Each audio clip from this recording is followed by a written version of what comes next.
screen just really quickly. See if this works. Well, first of all, like Laura said, we're super excited to host this call. I believe it's our 4th policy call, and each one is garnering more interest, and we're getting better and better at kind of setting them up in a way that really connect the different pieces and allow for some co-creation. Let me just briefly introduce who we are, who the organization that's kind of organizing this is. Hello Europe is an Ashoka initiative, and for those of you that don't know what Ashoka is, just really briefly, Ashoka is the organization that created the term social entrepreneur about 30 years ago, a little more than 30 years ago. And one of the main activities we do is find and select social entrepreneurs, and by that we mean people that are creating initiatives that solve the world's most pressing problems. It doesn't mean they're businesses, generally they're nonprofits, by the way. But they're looking at systemic problems from the root and solving them. And you'll meet at least one of them today, maybe a few more. But for many years, we've been selecting social entrepreneurs from all around the world and working with them to figure out, how do you address systemic issues and change systems? What does that look like? And more into the topic of how in that process do you create a world where everyone's a change maker, where everyone has the confidence and the tools to create change.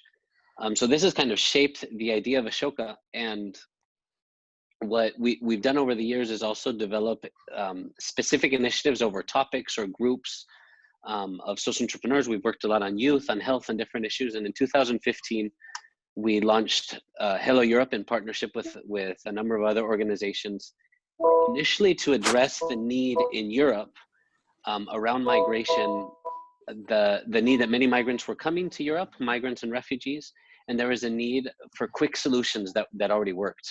We realized there were solutions from all around the world that were already proven, were empowering migrants and citizens, and so we built the first part of Hello Europe, which was accelerators, to find solutions from around the world and help them scale to Europe. Because we keep finding in the social sector, often things start very small and it takes a long time for innovation to happen, but there's very few mechanisms to scale great ideas from one country to another. Since then, Hello Europe has turned a bit into a collective voice of innovative and empowering citizen solutions in the field of migration. And what we aim to do is change migration from a divisive issue to a system of solutions and change makers. And as everyone on this call knows, that's becoming a greater challenge, but we're also seeing a lot of solutions emerge. There's kind of 3 big challenges that we address. One of them is the scaling challenge. We identify and spread proven, impactful citizen solutions from around the world. I'll give you a couple examples in a second, but you'll meet some of them today.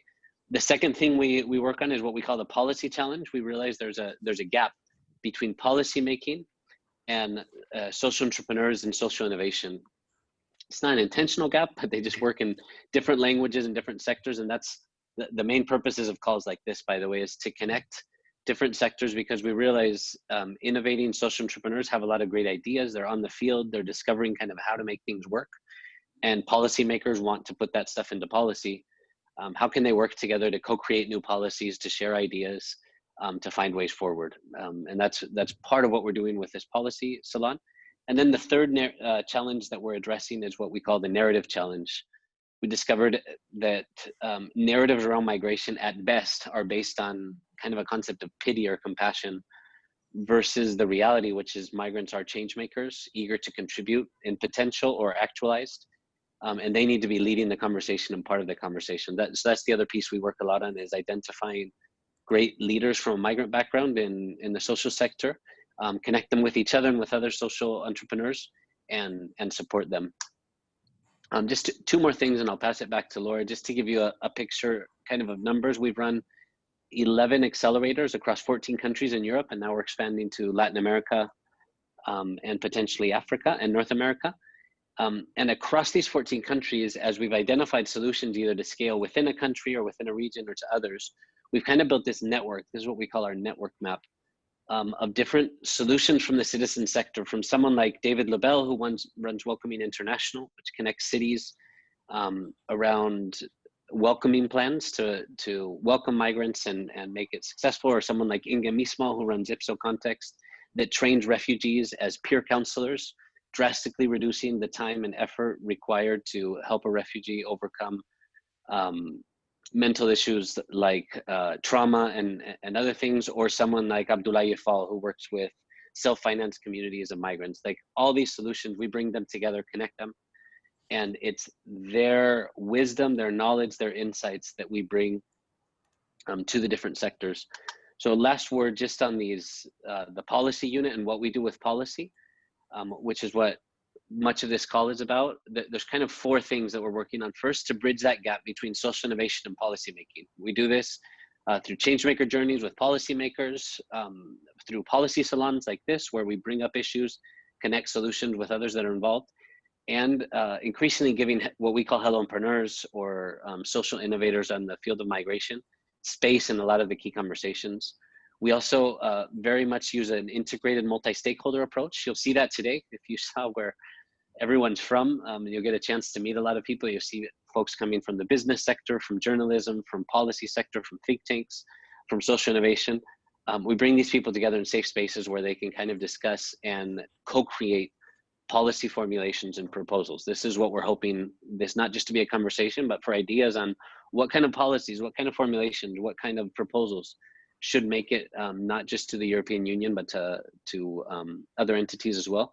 And finally, we're working very hard on changing the narrative around migration and really finding places to give the proper space to leaders from a migrant background. And again, you'll see some of this today. Let me just put this last slide on. If you're interested in more information, I know a lot of you have signed up for our newsletter. We'll send out some stuff there. If you're interested in more, please feel free to reach out to any of us from the team. I'll put these emails in our chat as well. And I'll give this back to Laura. Thank you. Thank you very much, Kenny.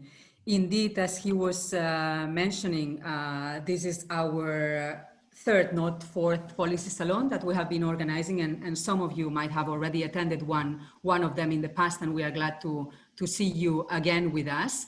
This is part of a series of discussions around the impact of COVID-19 on refugees and migrants. The previous 2 that we had were on how to reformulate or transform radically the mass accommodation centers, including also refugee camps. And the second one that we held was on how to rebuild cities in a more inclusive way after COVID-19. Today's policy discussion will evolve around the role that migrant workers play in our societies and how can we capitalize on the recognition that they have earned during this pandemic response. As some of our speakers will argue later on, this sudden realization that we have had, which has led to some European governments implement regularization measures, present us with an opportunity to rethink the way the migration system works. You will hear from a phenomenal panel of experts today to discuss the challenges and opportunities of this reform process from different angles. But before giving the floor to our very own Ashoka Fellow Gonzalo Fanjul, who will be setting the tone of the conversation today, let me quickly guide you through the agenda and give you some housekeeping remarks. We will first hear from all the panelists, and we are very excited to announce that we will also be having with us MEP Damian Vosselager, who will deliver a keynote closing speech at the end. We will then have 15 minutes for a short questions and answer session. So feel free already during the presentations to start posing your questions or comments in the chat box so we can collect them and bring them back to our speakers quicker. Please mark your questions with an asterisk at the end of your questions so we can differentiate them from your other comments. This will be very useful. Thank you. And after this, it will be your turn to contribute. You will be broken into breakout groups to discuss each of the topics in detail. Each group will then report back to the main stage, and we will give our speakers a time to make final reflections. So that you know what to expect from the next 2 hours, I'm pleased to give the floor to Gonzalo Fanjul, who's an Ashoka Fellow and co-founder of Ad Por Causa, a Spanish foundation combining cutting-edge social research, independent journalism, and innovative forms of storytelling. He will introduce us to the debate on regularization taking place currently in Spain and how it serves as an illustration of the opportunities in the wider migration reform system. So the floor is yours, Gonzalo.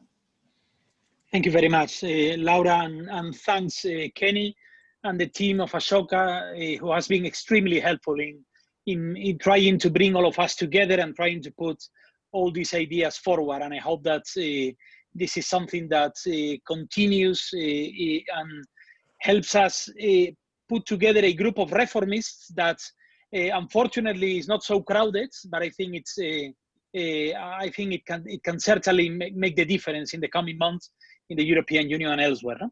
So, I mean, just to say one word about Por Causa as an organization, as Laura said, we are an improbable coalition of capacities that identified the low quality of our public debates as one of the core problems of our democracy, one of the core problems, one of the core obstacles in terms of addressing the challenges of poverty and inequality in our societies. And we combine the capacities of journalists, of social researchers such as myself, and that's what the moderns call storytellers, people that are able to tell a story to craft a story in a way that is appealing to a society that informs itself in a different way than we did just 10 or 15 years ago. No? So what we try to do is not just trying to influence the conversations that are taking place, which is very important when it comes to migration and certain aspects of it, such as the continuous violation of human rights in our southern frontier, but we also try to open new conversations. We try to provide the society and the public opinion with the elements that will allow us to take certain debates in a different direction. And I think that this is exactly what we are trying to do today with this conversation when we talk about resetting the migration regime and try to offer alternatives to a model that, for many reasons, I think that it's a model that it is broken.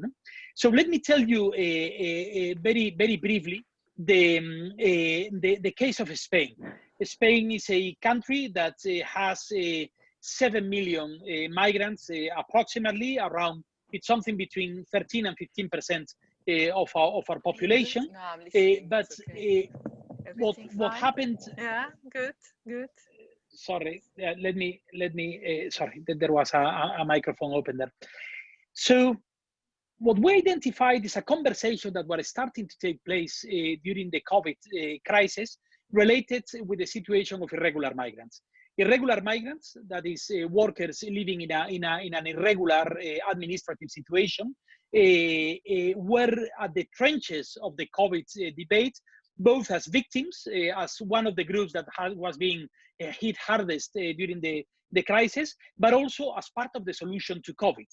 We could identify informally the role of irregular migrants in many of the key sectors that were critical in the response to COVID, from the low qualified sector of the people, of the riders that were taking services to the door of the houses, to the highest levels of qualification in nursery or in health services, or in specialized care for the elderly in certain residencies. No? So we tried to dive into this debate in light of what was happening in countries like Portugal and Italy, where regularization processes, limited as they were, but regularization processes at the end of the day were taking place. And what we did was to open a research project. Let me share with you some of the elements that we found out. I hope that you can see the slides here. No, Laura, I think it's okay. So basically, in this graph, you can see the evolution of the irregular migrants force in our country. It went up to the regularization of 2005. That's legalized the situation of almost 700,000 people. It has been going down, not just because of the regularization, but because of the admission of certain Eastern European countries in the European Union, but most importantly, because of the financial crisis that reduced almost to a level of zero, the Great Recession, to level of zero, the number of entries in our country. And it went down up to the lowest level of 2013, 2014. And from then on, it has been continuously going up up to a level that we calculate right now, and this is a calculation that was done for the first time last year by the Migration Policy Institute, but we have confirmed that the number of irregular migrants in our country is around something between 390,000 and 470,000 people. And we provided a picture of this population that was counterintuitive, completely counterintuitive for our societies. First of all, we proved that against the caricature of irregular migration being sub-Saharan African migrants that crossed through the fences of Ceuta, Melilla, or through the Mediterranean, 8 out of 10 irregular migrants in our country,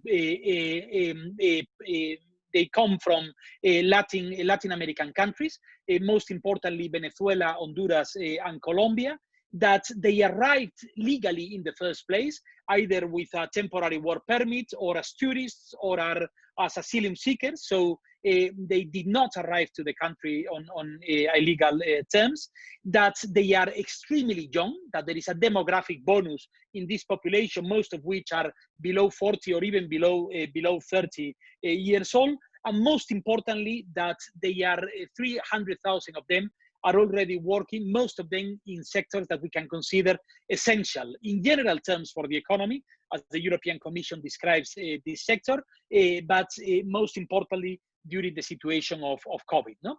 And finally, we did identify something that is extremely important in the context of the Spanish debate, which is the fiscal impact of this irregular migration. And we calculated, this is a slide I can send you, I will share later the report. This is a slide that summarizes the 6 main profiles of irregular workers in our country. But just to give you the headline, basically an irregular migrant right now costs the Spanish state, the Spanish public treasury, around 2,000 euros per person and year. And we calculated, we estimated that the regularization that would allow them to make a direct contribution through taxes and social benefits would change this minus 2,000 to a positive 3,250 euros per person and year. So basically, we provided the public opinion with an argument that regularization would not only be an immediate economic interest for the Spanish society, it would reduce the levels of social, economic, and sanitary vulnerability in the middle of the COVID-19 crisis. Therefore, it would provide epidemiological prevention for a sector that, despite of the fact that have a theoretical access to our health services, many of them would never dare to get close to a hospital or an institution for the fear of being identified and deported. It provides the Spanish society with a demographic bonus, and most importantly, they are already in our society. Most of them are already working. All of them arguments that would allow us to propose a regularization for many different reasons. And then we crafted a campaign that combines a number of elements where I believe that a lot of it has to do with this kind of innovation and creativity that Laura and Kenny were talking about. I think that, I mean, if you look at this small scheme that we did, trying to understand where the different sectors of our society were in the pro-reform or anti-reform camp when it comes to migration and regularization, and whether they do this on the basis of ethics and ideology or self-interest. This is a graph that was originally done more than 10 years ago with Lam Pritchett, and probably Rebecca knows very well about it. But we try to be very surgical in terms of segmenting both the players and the audience that can have a voice in this debate, and try to understand what would be the elements and the arguments that would be more appealing to these decision makers or stakeholders in this debate. So we need to be extremely innovative and creative in building these new alliances. We need to be very creative in building the narrative that would adapt better to the population that is going to make the difference in this debate. That is that's what we call in the new narratives language, as Helen and Marta maybe will touch upon this, that movable middle the indecisive middle of the population that are not our lovers, that are not our haters. So those, the ones that will, upon which this debate will finally depend. No? And finally, we have to be extremely innovative when it comes to policies, when it comes to new ideas that would allow us to implement decisions like this in a way that is not harmful for the Spanish economy, is not harmful for the Spanish vulnerable populations or the native or people that were already here, among them many migrants that arrived to our country many years ago. No? In a nutshell, and I am finishing with this, we see the debates on the Spanish regularization process as a microcosm of the broader debate on migration reform, of a debate where everything that I have seen in my experience as an analyst, as an activist on this system, is that we are operating on the basis of a system that is immoral for many reasons, but is basically idiotic from the perspective of the self-interest, from the perspective of the economic and demographic interest of our country. A system that punishes migrants, that increase the size of our economy, increase our productivity, bring employment to our society, that do not harm the fiscal or wage equilibriums of our society, that is monumental as a development tool. So a number of elements that are absolutely critical. No? So my argument here, I took this from the I don't know if Rebecca will come back to this. This is one of the slides of the graphs included in the Labor Mobility Partnerships founding paper. Labor Mobility Partnership is a fantastic initiative that you will know more about it.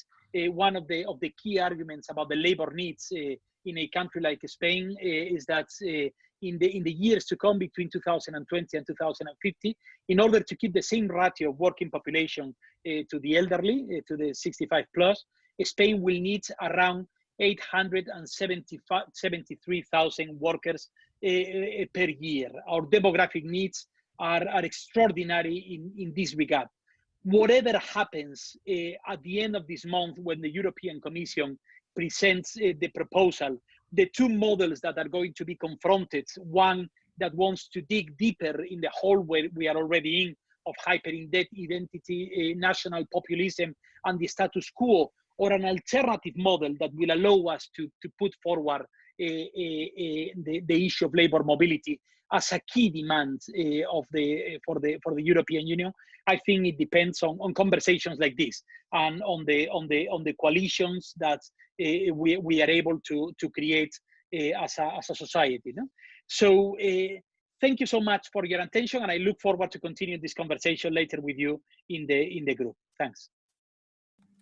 Thank you very much, Gonzalo, for this introduction. Now, our next speaker is Andrew, who has been the president of the Migration Policy Institute since 2017, and whose research focuses on migration globally. He will speak about the political economy of regularization and give precedents from other regions. The floor is yours, Andrew.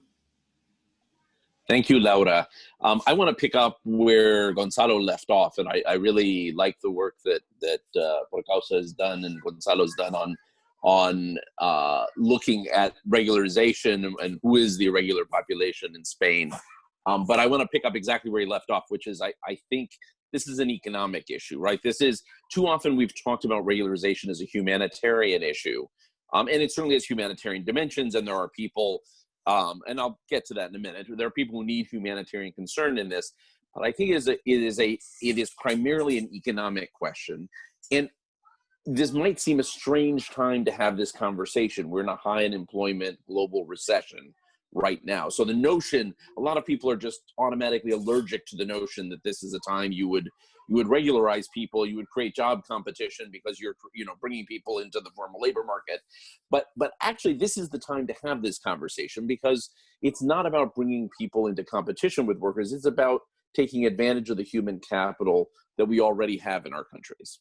Okay, and I come from a country where we have, somewhere around 11 million people who are undocumented. I'll come back to that in a minute because it's not entirely true either. But we have about 11 million people. That's a lot of human capital that is suffering from brain waste, where we're not taking full advantage of it, where people are not always, they're often in the formal markets, but they're not always in the formal markets. They are often paying taxes, but not always. You know, often are, but you know, much less so than would be, as Gonzalo showed for Spain, where people are not as productive as they could be, where people are not investing in their education in the way that they could otherwise, because they don't have access to the least higher education in the same way and can't afford to access it, even if they do. You know, there's a lot of waste that goes on. Part of what's going to determine how we come out, how all of our countries come out of the current global recession, is how well we invest in productivity and how well we take advantage of human capital that we have on hand, right? And this is an urgent challenge, and it's a question of degrees here. There is no magic solution to coming out of the current global recession, but each country is going to have to look at what they have on the table. And one of the things we have on the table in many of our countries is an undocumented population or partially documented population or irregular population, which is sitting there and not as productive as it could be. Not as productive in paying taxes, but also not as productive in the labor market because they can't be, right? And so this is one of those things, if you talk about, you know, Michael Clemens talks about dollar bills lying on the ground, right? This is sort of one of those dollar bills lying on the ground or euros lying on the ground that we should be thinking about how we pick it up and use it, right? I mean, how do we actually take advantage of what we already have? So I think that is the first, you know, overarching way to think about this.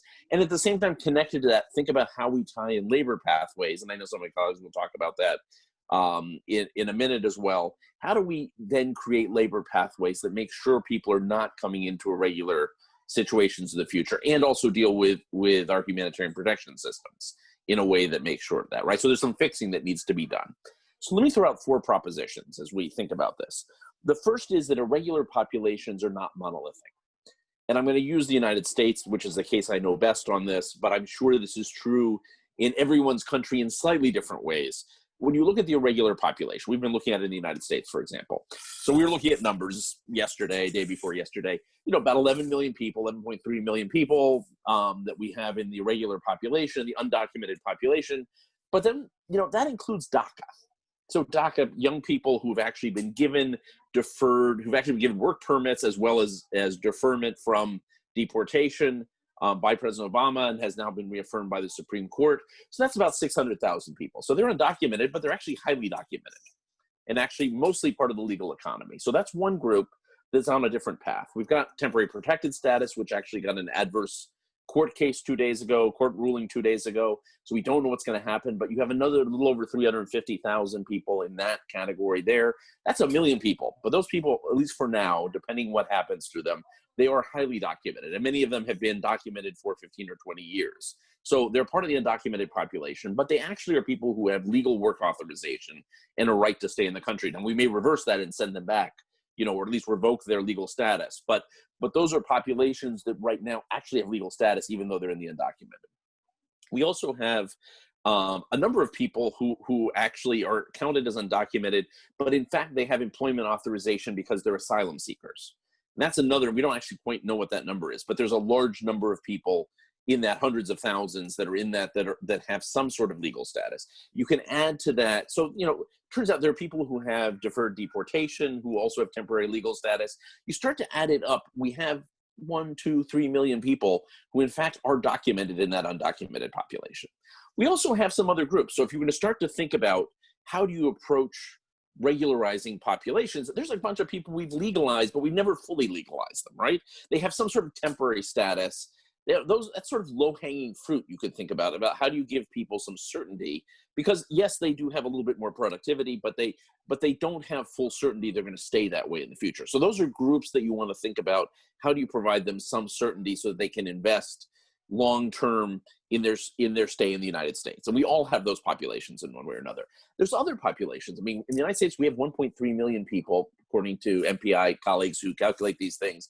We have 1.3 million people who are married to a U.S. citizen or a U.S. permanent resident, but are barred from adjusting their status. Because when we deport people you have 3 or 10-year bars usually. And so these people have 3 or 10-year bars. They're not able to apply for their status, but they're married to someone who is legally present in the country and often a citizen.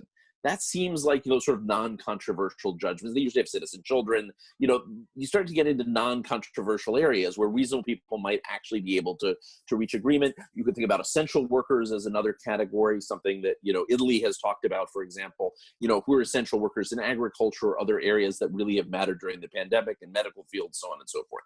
So my first point is we should think about this when we talk about regularization. Think about, you know, we talk about the unauthorized or the undocumented or the irregular population, but there are often actually multiple populations there. And so there are ways of being creative and thinking about this. And we have to sometimes be pragmatic in that sense. Secondly, really need to fix our asylum system. And my colleague Hannah Behrens at MPI Europe, who's director of MPI Europe, has done a lot of great work on this in the European context. But if Moria and the fire in Moria has taught us anything, we're housing people for months and years at a time while trying to figure out what to do with their protection needs is a really bad idea. It's a bad humanitarian idea, but it's also just wasteful of human capital. It's wasteful of people's productivity. It's wasteful of resources. I mean, it is, you know, both from a humanitarian perspective, tragic, but also why would you want to do this at a time when we're trying to pull our economies out of a deep economic recession? And so beginning to think how we fix asylum systems, we make them efficient and effective. You know, we are generous with protection, and at the same time, we're expedited also in returning people that don't meet criteria. It is a really pending challenge, right? And it is the kind of thing that would help us do justice to people fleeing from persecution at the same time as not keeping people in the limbo status, right? And so that's a huge pending assignment for all of our countries. Third piece that goes with that is thinking about those that need some sort of blanket protection. And we've seen this in Latin America, for example, with the Venezuelans. Gonzalo referenced the Venezuelans in Spain, who are now the biggest group of asylum seekers in Spain. But, you know, Colombia, Peru, now Ecuador, Brazil and Argentina, among others, have given Argentina is a slightly different case, but Brazil have given blanket protection to people who've arrived from Venezuela, assuming that there is no way they're going to deport them back to Venezuela. You can't deport people back to a country that's imploding and collapsing. Spain has done something similar also, in certain cases, providing humanitarian protection to people who've been denied asylum, realizing that they're not going to deport people back to Venezuela. But there is a call for realism here, right? You know, there are certain people for whom you can make a judgment and you can send them back if they don't meet the criteria. Maybe you can be generous on the criteria, but some people aren't going to make the cut no matter what, and you can send them back. I mean, and you know, it may not be something we feel good about, but you have to have a standard somewhere. There are places for which you are not going to send people back. You know, Venezuela may be one of those right now. Syria is certainly one of those right now. And so beginning to think about, are there people who you don't need to put through the asylum system? And finally, the very last thing that I would say is, Latin America is done with about 1.2 million people. So you can do it in large numbers of people. It's finally thinking then about legal pathways, and others will talk about that. But how do you create the legal pathways? You know, you would say right now, why would we do that with unemployment? This is the time to do it so that we prevent irregular flows in the future.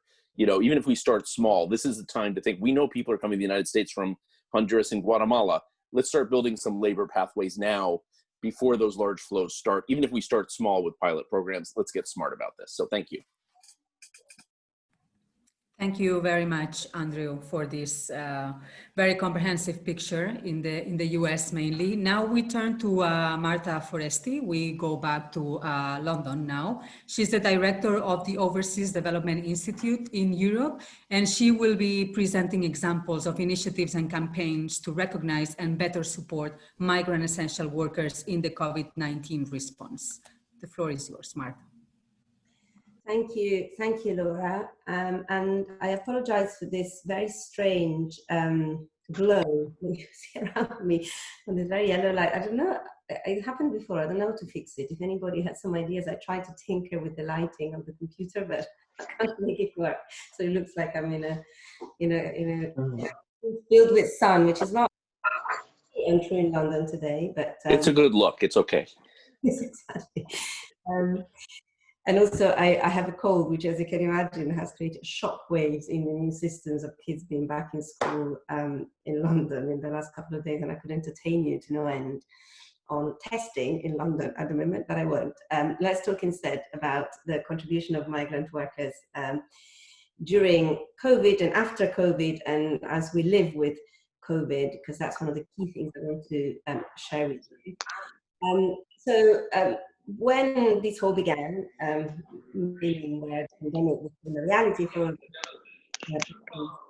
can hear lots of noise. Somebody, if everybody can mute their mic, that would be great. I began to keep an eye on what was happening out there in various countries on migration and COVID. And it was partly sparked by just an observation that very early on in the UK, but in the US and in Italy, where my family is from, there was a very rapid recognition of the role of essential key workers in the COVID response. To give you a very practical example, as my kids' school closed, the decision was made that the schools will remain open for the sons and daughters of key workers, for those who were involved in the front line of the COVID response. And at the same time, working on migration, I picked up immediately the signs that the narrative that was also developing out there naturally was one of concerns for people in very crowded refugee camps not being protected and becoming infected, concerns about the fact that migrants without regular status could have difficulty accessing healthcare.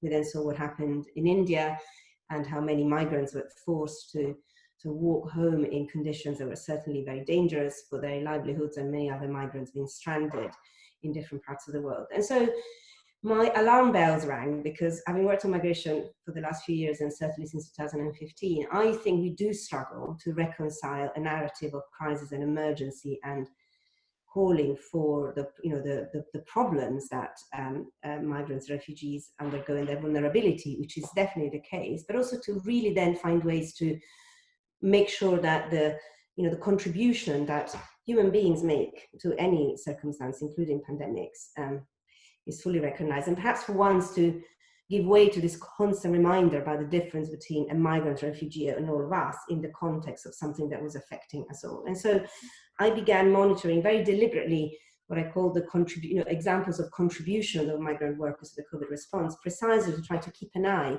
on that concept of contribution to something and the active and proactive roles that migrant as workers, as human beings played in this extraordinary experience that, by the way, is still very much alive around us.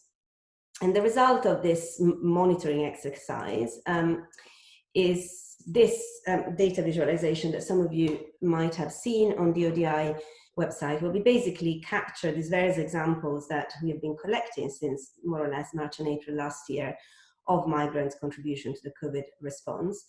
And the way this works is that for each region of the world, on a quite regular basis, we update the stories that we find, and some of them are newspapers, clippings, others can be academic papers that review some data about, for example, the role of different workers, and very much in sort of real time, because as I will mention in a second, things continue to happen around us.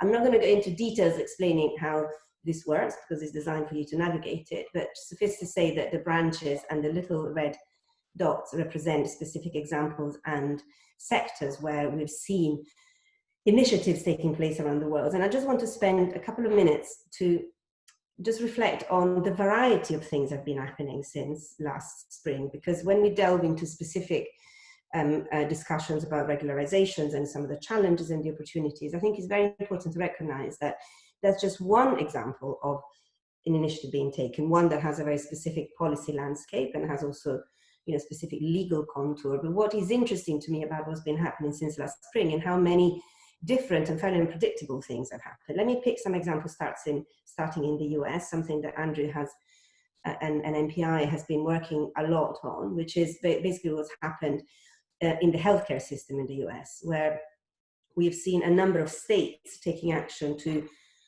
waive visas or create conditions for health workers to contribute to the response. Now, what is interesting about some of those examples, whether they relate to visas being extended or being issued, or interestingly, restrictions being lifted from professional and skills qualifications that migrant workers had in healthcare assistance is that they've all been passed in a number of cases as emergency measures, right? So the idea was to remove existing blockages that, that are there, often created immigration policies in particular sectors that prevented, a nurse with a qualification from a country to work for extended hours, or a doctor remaining, having a visa, for a longer period in a particular circumstance. So that very much took, there was a lot that has happened in the US in the healthcare, all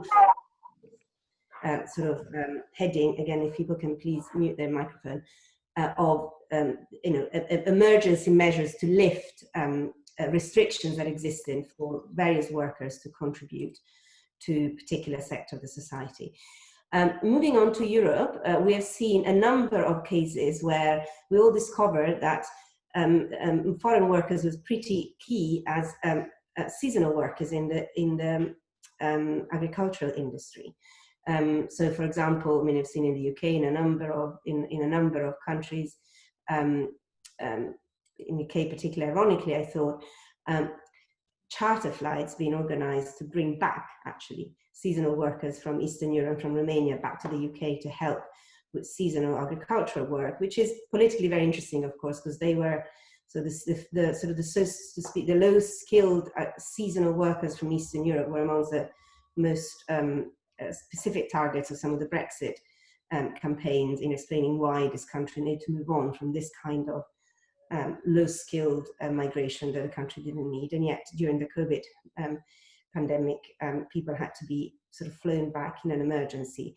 And so what is interesting about, there is something specific about Europe in the agricultural sector. We'll talk a bit more about regularization, but there is a lot of debate, for example, on what has happened in Italy, where a regularization initiative has been put in place specifically focused on sectors like agriculture and social care, with lots of limitations on the level of rights that those targeted could enjoy. But again, this idea that we have sort of looked at this phenomenon of migrant workers' contribution to COVID response from different sectoral perspective, and different sectors have very different needs and very different arrangements when it comes to work permits, when it comes to seasonality, when it comes to skills recognition. And then another, sorry, I got it wrong, because that's not the way to navigate this. Another set of, so another typology of interventions, and here we're moving to Asia, sorry, has been to extending protection, protection measures to migrant workers. Let me see if I can, this will be an example, for example, from China, right, where we've extended temporary assistance to temporary or other forms of assistance to migrant workers in particular circumstances. Again, a little bit under this understanding that until we're all protected, until we all have access to food and medicine in a pandemic, nobody can be protected, and nobody can, can contribute and collaborate to avoid the spread of the virus. So I deliberately chosen these very different examples for a number of reasons. First, to so to give you a sense of how much has been going on, how much is still going on, and how much of this actually is now becoming very, is evolving in the context of not so much the emergency aspect of the pandemic, what we are hoping to move towards, and it is the landscape of the reset and the recovery, and what we will all need to restart in this new normal. And this is news from yesterday. That some of you, I'm sure, have seen, that France is taking the initiative to fast-track citizenship applications of some of the migrant workers that go foreign. Interesting, the language in this article is very interesting. The foreign workers that have contributed to the during the lockdown and to the COVID response. What is interesting about this, two things to pick up. One is who these initiatives are targeting: care workers, refuse collectors, security guards, and childminders. I started my conversation with doctors in the US. You've seen that we have covered the range of skills that that workers have, migrants or not migrants, which is interesting because so much conversation about the future migration policy rests on strict sort of categorization of skills level and the desirability of different skills level that countries want to focus on. And yet COVID has taught us that people with very different ranges of skills are needed during the pandemic, and even more so in the recovery. And the other very interesting thing about this initiative potentially is the language of solidarity and generosity that for once goes both ways. So it's not solidarity and generosity towards the migrant workers, but also recognizing their solidarity and generosity towards us, towards all of us, because of the role they played during the lockdown and during the response. And I think that's meaningful because, in my view, we have for too long relied on stories of migration that had very fixed narratives, even the better intentioned ones, the ones that wanted to point to the vulnerability, to the humanity, to call for a sense of humanity to extend to migrant workers as if their conditions and their almost identity was different than those of everybody else and needed different levels of protection, which is not untrue, but I think has produced an unhelpful division, an unhelpful divide in our societies, where the migrants, the refugees, the migrant worker is someone other than me, other than you, other than what our future societies need and live with. The other interesting things to learn from these evolving landscape of not so much policy, frankly, but of local level actions that mayors, state governors, little villages or different regions in different parts or in different countries of the world have taken, is that in the main they are far from being ideal reforms. They're all very partial. They target particular sectors. They don't cover full sets of rights. In the UK, there has been a lot of debate around, for example, the government getting it wrong, focusing only on healthcare professionals and not in social care professionals, and having to do one of the many U-turns of the last few months to address these divides. In Italy, there's been a big debate on how unworkable and how potentially unfair the reform is, because it doesn't guarantee, for example, access to full health rights to the agricultural workers in ways that it does in other sectors. Many of these initiatives are time bound. They're designed to be, in many of these visas are extended for a year, for 6 months, until the end of the emergency, so to speak. So we are certainly not in front of any solutions, so to speak, or a panacea. And yet this is significant change, and particularly when you take it, as a combination of initiatives, this demonstrates that things can change, that things can be done. My reflections on the initiative taken by France yesterday, and for that matter, for everything we've seen in Europe ahead of the new migration plan that will be unveiled next week by the European Commission, is can we move from a situation where France takes a unilateral step to extend, to fast-track citizenship, or Germany another unilateral step to welcome a certain number of refugees from Moira, to some kind of alliances within Europe of willing European states who have learned from their own experiences of the space for action that exists, including because, as Helen I'm sure will tell us in a moment, we know that public opinion is moving with all this, is following all this, and is far from being a fixed landscape where it is impossible politically to make any progress on migration. To the contrary, this is progress in front of our eyes. So without wanting to be unnecessarily naive or optimistic at a time where there's not many reasons to be, these are examples of reform in the making. One is regularization. Some of these emergency measures that have been lifted in the US do not need to be reinstated, for example. There might be a different way of looking at skills qualifications in the healthcare profession. That is something, for example, that the UK will desperately need as it leaves the European Union, and needs to create new places for health professionals to fill the gaps that the Europeans will leave. And all of this, I think, is actually really important news for the entrepreneurs that Ashoka and Hello Europe want to support. Because if you are a social entrepreneur that has spotted that there is a moment to rethink, for example, the models of social care in aging European societies, or ways of providing learning for children that will be in and out of school, certainly mine are, in the next few years, it would be very handy to know that there are different categories of workers that you can rely upon, that have legal status, that have their papers in order, that are willing to contribute to the recovery, the reset, and the building of the new normal. And so this is an area where we need businesses, and particularly innovative and forward-looking entrepreneurs and courageous entrepreneurs to actually take action and show how we can build on these experiences to create a different landscape to work in the recovery. Thank you, Martha, so much. We will have time to explore this during the breakout groups much later, but now we have to quickly move on and go to the next speakers. So without further delay, I will give the floor to Helen Dempster. She's the Assistant Director and Senior Associate for Policy Outreach for Migration, Displacement and Humanitarian Policy at the Center for Global Development. She will be speaking about narratives and policy options to address the migration reform. Helen, the floor is yours. Thank you so much, Laura, and I'm really glad that all of you have made the time to tune in today for what has definitely shaped up so far to be a really fascinating discussion. I'm sure will continue to be so. So I was asked today to talk a little bit about narratives, and I think this is particularly important given that sort of negative public opinion is often given as a reason why European policymakers can't enact proactive policy reforms. And I'm here today to tell you there's more space there than you actually think there is.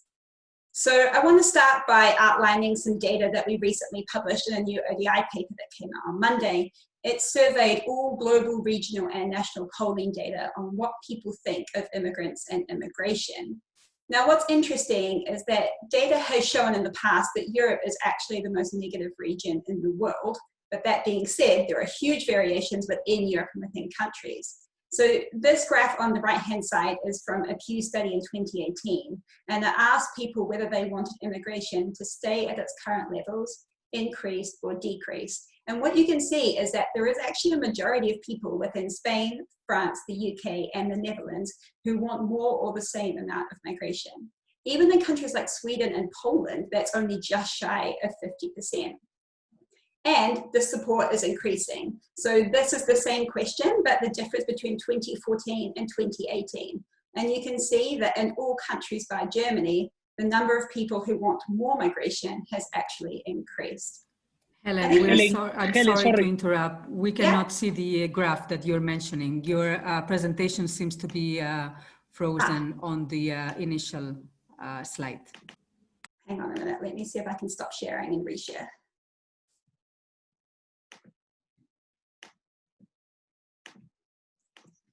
Because the graphs are vaguely important to make the overall point. Can you see it now? Yes. Okay, great. Now we can, yes. I might just leave it in the non-presentation form and hopefully that works. So yeah, just going back to the point I made before, this graph shows that the support for people wanting more migration has actually increased in all countries apart from Germany over the last 4 years. So we've heard a lot today about how COVID might be changing those perceptions, and I wanted to throw out a couple of studies from the UK that shows it's actually been true. So people already broadly understand in many countries around Europe that migrants fill skills gaps and contribute to their societies. And in 2018, there was a really good study that found most people think migrants have made their country stronger because of their working talents. Now, what's interesting is what's happening with COVID. So you can see here in this graph done by Ipsos Mori that this realization that people are contributing to their societies is actually making people more positive. So this graph shows the people who have become more positive towards immigrants over recent years, and they ask them crucially why. And you can see the #1 response at the beginning is that we've realized how much immigrants contribute to a society. Now, this realization is particularly acute when it comes to skilled migrants. So what's interesting is we often throw out reasons why people might be against immigrants, might be things like race or language, cultural background, religion. Actually, most people think being skilled and being able to economically contribute is the most important factor. So this graph on the right from the European Social Survey shows that people prefer skilled professionals, regardless of whether they come from a European country or a non-European country, over unskilled professionals. Now, how has COVID shifted this? So this is data from the UK, which has found that 70% of people agree that the pandemic has showed the contribution of immigrants, and 64% now say they value low-skilled immigrants more. And this is actually reflecting a very steady improvement in the way people view immigrants across Europe. Now, part of this is definitely due to the salience of immigration as an issue. So it's basically how important do people feel immigration really is. And in most European countries, that has massively decreased since 2015. So as a result, a lot of people who weren't that bothered about immigration before became really worried about it in 2015, have just gone back to not really worrying about it. So that, plus this combination of people realizing the contribution of migrants is actually making a difference in making people more positive, which is good because Europe really needs these people. So we've heard a little bit today about the roles that migrants play within the European economy. I think something that Rebecca will talk to a little bit more is that Europe's population is rapidly aging, and it basically means we're going to run out of working age people to staff many essential roles. These are normally things in the semi-skilled bracket, so things like healthcare, construction, IT, engineering, hospitality, and tourism. And there's a really interesting study in 2020 that found majorities of people in 15 European countries are facing skill shortages. And most firms say this is the #1 reason why they can't invest further. So there are obviously many things countries can do to fill these gaps, but I think there is an increasing realization that migration is going to have to be part of this picture. So what could these policies look like? So we've already talked a little bit about what countries can do with migrants already within their borders. So things like regularization campaigns, improving the livelihoods of previously undocumented migrants. In addition, something that maybe hasn't been fully explored here before is that there are many migrants who are what we call underemployed within Europe. So they're not able to exercise their professions given a lack of further education or skill recognition and other barriers. But something that Rebecca will talk through in a bit more detail is that countries should also look to bring in new people. And there's many different ways you can do that, through refugee resettlement schemes, scholarships, student visas, short-term labour migration pathways, and finally long-term pathways. And that's something that CGD has worked on quite extensively with our Global Skill Partnership model, and something we can maybe talk about more within the Q&A. But I want to finalise by saying, how can we make the case for implementing some of these policies? And I would argue we really need to focus on what we call the anxious middle. So that's roughly the 50% of people in countries who are not pro and are not against migration. They have genuine concerns, often about the economic, social, and cultural impacts of migration, which can definitely be spoken to through really effective campaigns. Now, I would argue a lot of these campaigns are exactly what we've been talking about today. So focusing on the contributions that these migrants are making to societies, the values that these people hold, and the way that they're integrating into our societies. These things, as I've already shown you, have been making a difference over recent years, and we can definitely build on COVID to make that point more forcefully. So these are sort of the 5 key takeaways that I've run through today, really hoping we can have a bit more time to talk about them in the QA, and thank you very much for joining. Thank you very much, Helen, and especially for sticking to the time. Now we turn to Rebecca Smith. She's the Executive Director of Labor Mobility Partnerships, and she will speak about global demographic trends and the potential of labor mobility. The floor is yours, Rebecca. Thank you very much. Let me get my slides up. And are those working okay for you? Perfect. All right. Well, thank you so much, everyone, for being here today. I should mention that, yeah, Labor Mobility Partnerships is a new organization, and I'm happy to talk more about that in the breakouts. But what I'm going to overview for you today is very much exactly what LAMP focuses on. So we've talked a lot about the current challenges and opportunities in mobility, but I want to take us a bit farther into the future, because while many things are difficult to predict about the future, demographics is not one of them. So what we're going to talk about today in the next few minutes is 2 demographic near certainties. And the first thing that I will flag for you is that COVID does not change any of the analysis that I'm about to discuss. Now, what it does present is an opportunity. So that's the lens that we're going to take here. But first, we're going to start by talking about these demographic certainties. So the first near certainty is that the working age population in most high-income countries is declining, while elderly populations are growing. And on the left-hand side, you can see some of our analysis of what those changes look like by 2050, and you can see that many of them are quite large. China's decline is in fact so dramatic that we had to drop it off the graph. China, there was even more recent analysis saying that by 2100, China's working age population is predicted to drop by more than half.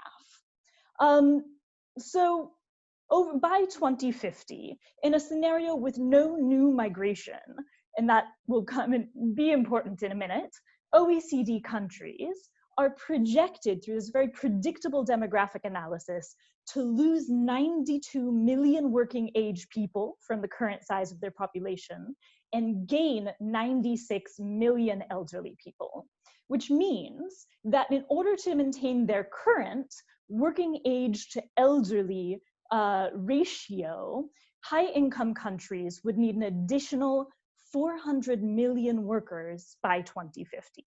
Now, I know that this ratio of working age to elderly sounds abstract, but it really isn't. It's very deeply baked into the design of our pension systems and our health financing systems. So while it sounds like a very technical thing, it actually impacts all of our lives on a day-to-day basis.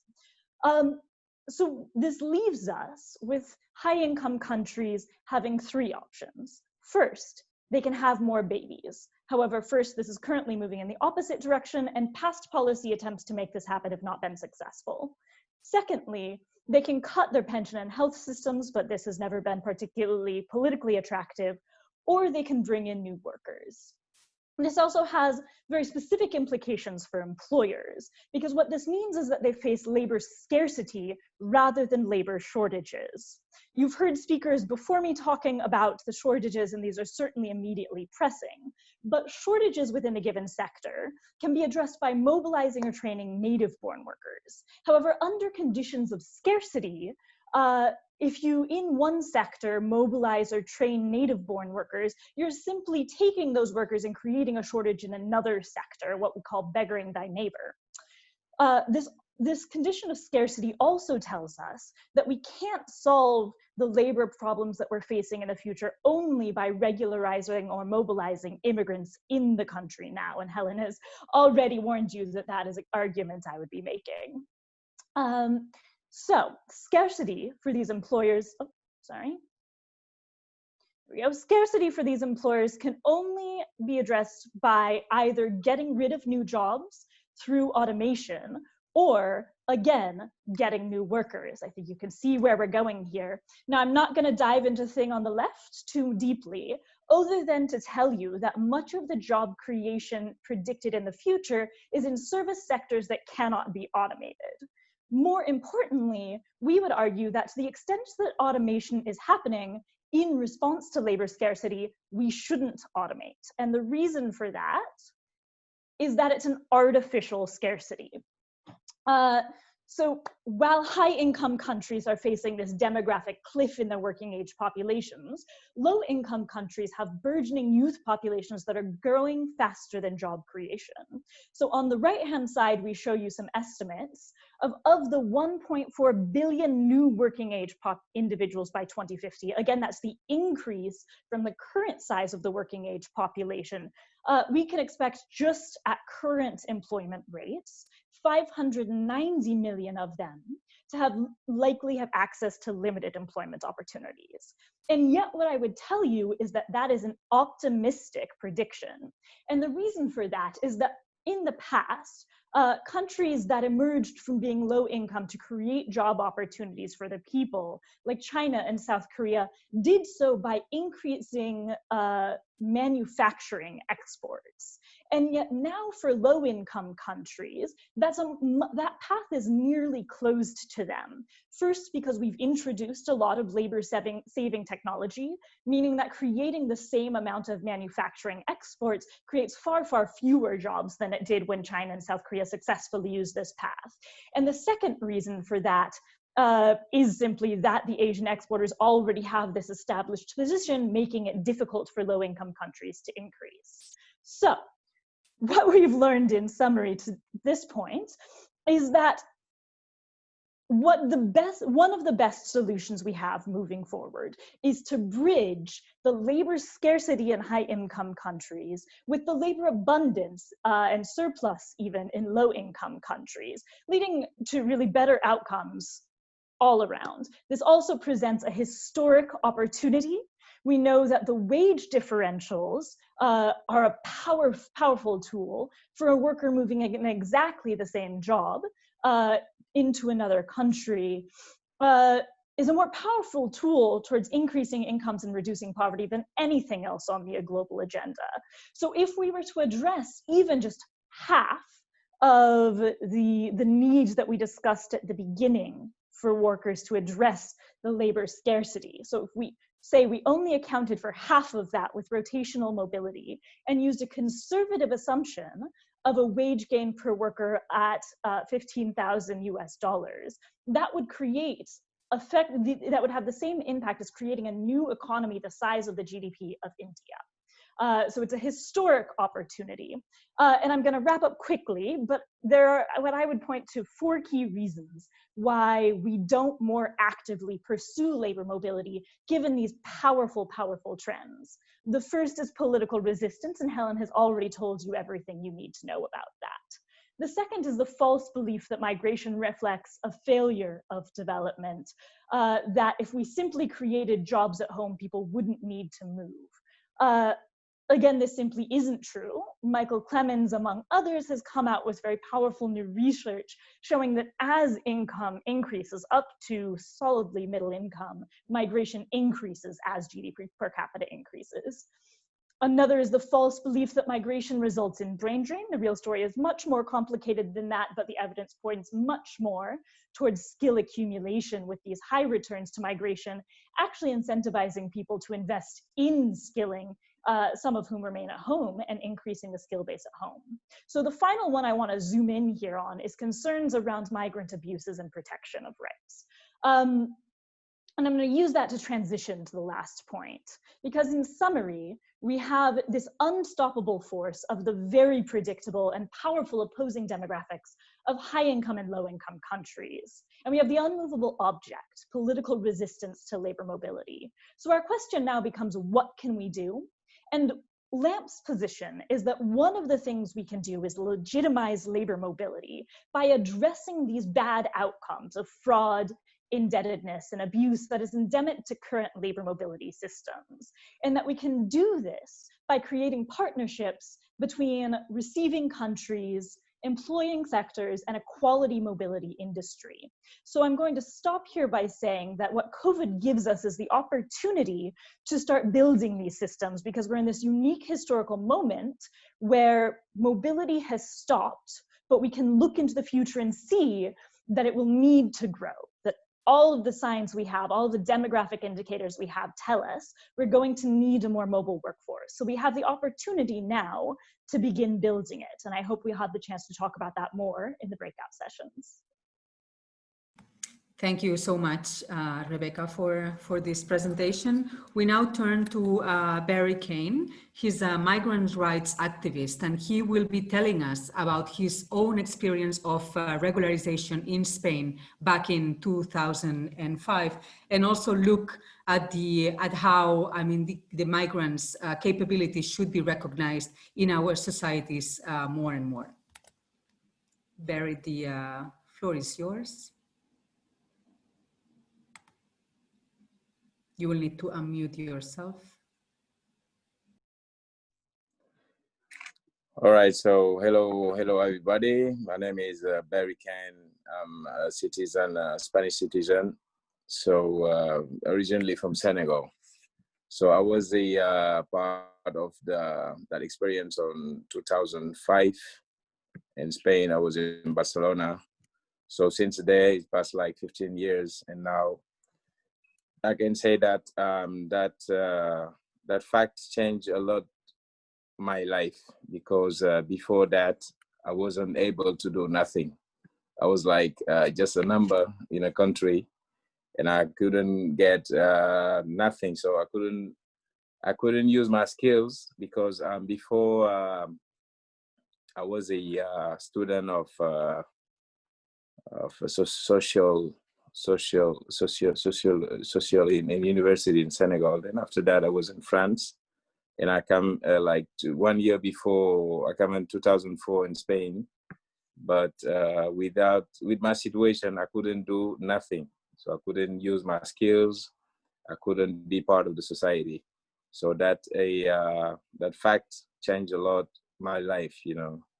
And I was hearing here about someone talking about you have to take advantage of the skills of migrant people.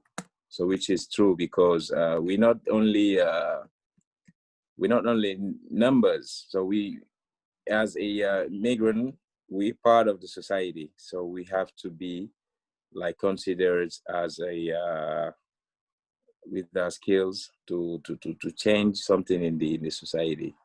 So other thing, I heard something about maybe we should avoid the situation of immigration, yeah, between south to north, like between Africa to Europe, creating jobs in Africa. But the thing is, here in Europe, people are moving around, and they got opportunities in their own country.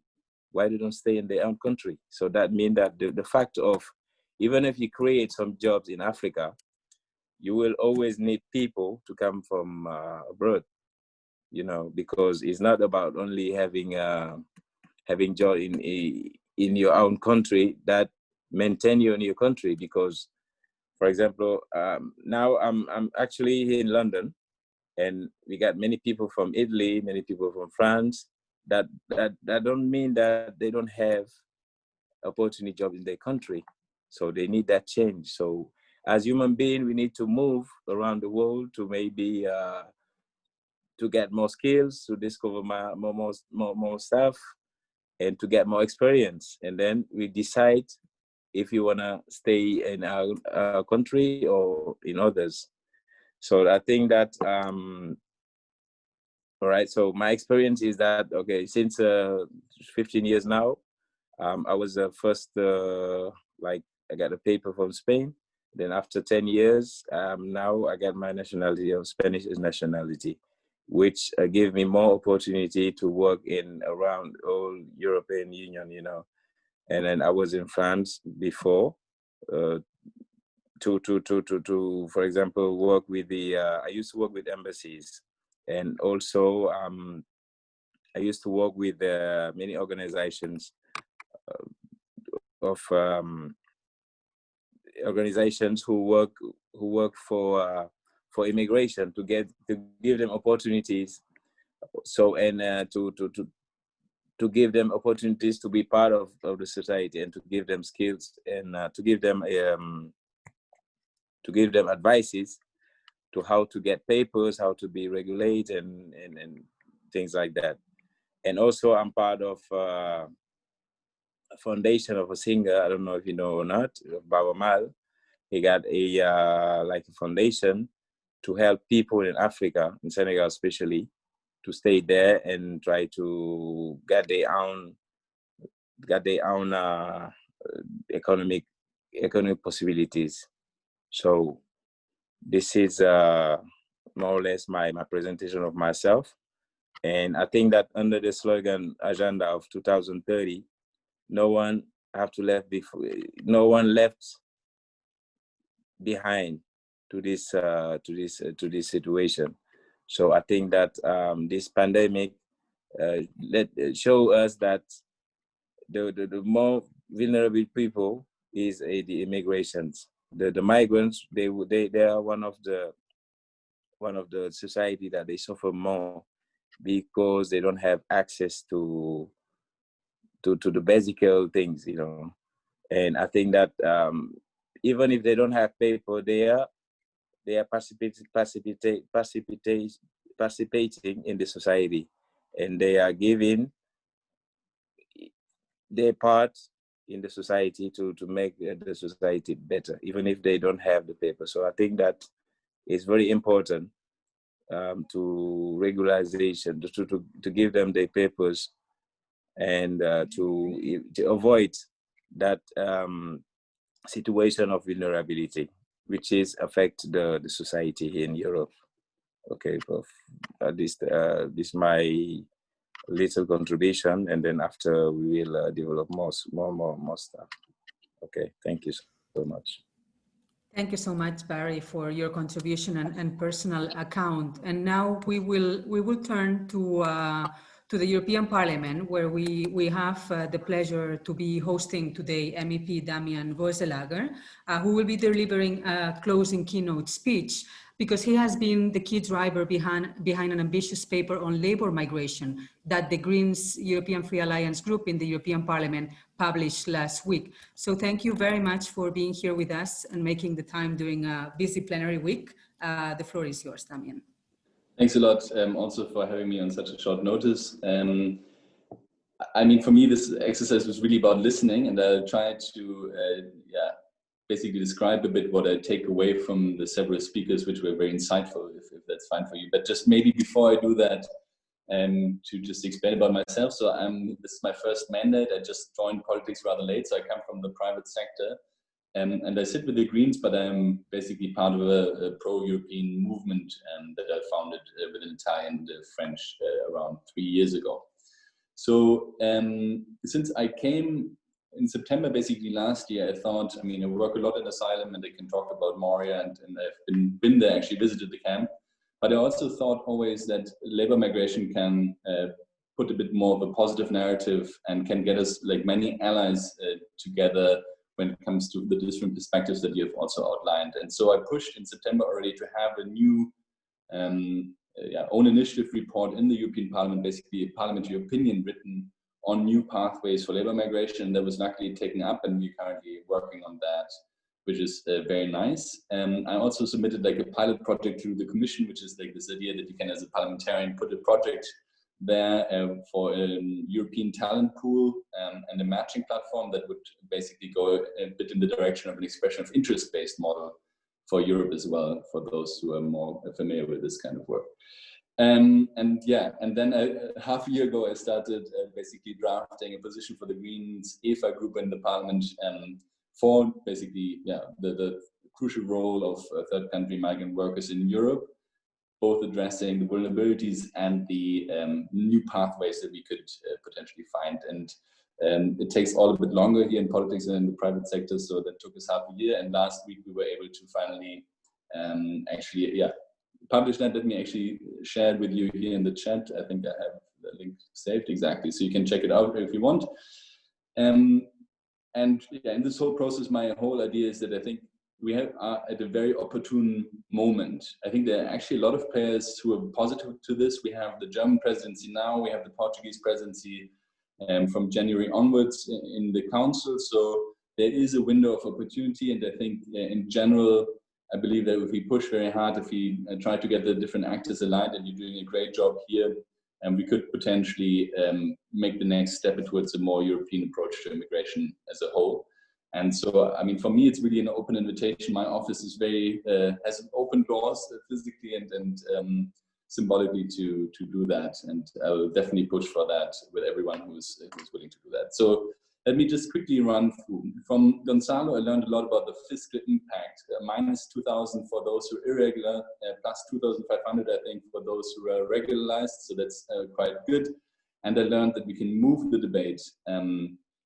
Because there was this little matrix, and I could see that, it's actually possible. It's not static, but it's really up to us to try to move the debate to a more positive narrative. From Andrew, apart from the fact that we waste human capital and are treating people inhumanely in Moria, which is definitely true. You also mentioned a lot about the overall waste of human capital and the support for the economy, and that we should be smart about what we're doing. I fully agree, and that's, I think, the reason why I submitted that pilot project in the first place. To Marta, I learned already that regularization in many different countries is bringing fruits. So that's something that obviously as a regulator I care very much about. We also honestly looked at your tree quite in detail when we wrote our program, because it's quite helpful to understand what the different countries are doing. And then when you read it, you will see that we cited some of the examples for European countries which are already taking steps in the Corona crisis to basically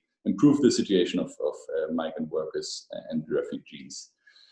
Helen, I think it's true that, I mean, obviously we are facing an aging society and we have skill gaps. And I mean, that's also something that comes, I think, through many different presentations, but you also mentioned that, and that people actually understand the crucial role of migrant workers more and more. And that is super helpful for me because, again, I think that means that there is a window of opportunity.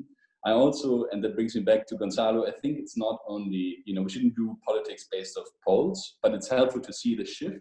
But I do believe that we can influence these polls quite strongly with the stories that we tell. That's why, I mean, our paper is called The Crucial Role of Migrant Workers, and I very much, I'm very happy that there's an overall positive trend from what you are describing. Rebecca, I mean, you have this huge macroeconomic perspective, which I like because I'm an economist by training, on, you know, the rich countries and the poor countries and how demand and supply on a global level could be matched. I'm very much in agreement with that, and so I think that's absolutely clear. I wrote down 590 million people have limited chances for employment in 2050. I mean, that's quite a significant amount of people, and that's something that will create, if you look from it at a more negative perspective, pressures that can never be stopped by, you know, systematized suffering like Moria. So I don't think that will be a long-term solution, but we need to find more legal pathways, obviously. And Barry, I mean, to hear your account about your life and how this has, you know, how your experience looked like, for me, one of the starting points of this whole thing is also that there's a mental health perspective to it. I do believe also, just from my personal experience, that a job is quite important to your self-esteem and to your feeling of being useful as a human being. And I mean, there's some people who are free of that. I'm not. And I do really sympathize, even though obviously only very limited, with what you're saying, that you want to be part, or that migrants want to be part of society as they are part of society. So that very much resonated with me.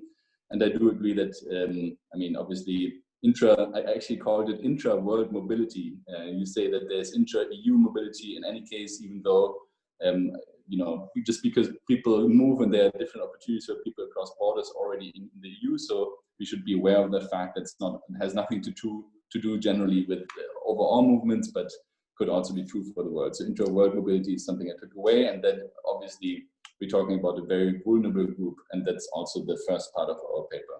So I don't know if I did justice to all the different speakers. I tried to at least have some takeaways, but I'll definitely take this away with me. And as I said, I would be super happy to work with anyone who's interested to build a strong coalition for a push for a new immigration system, because I think it's really needed. And I can assure you that the Green Group took our paper and voted on it with 100% positive, almost in a communist kind of style. So you have the booking or the backing of the Green Group with you when it comes to that, and definitely my full energy and support. Thank you very much.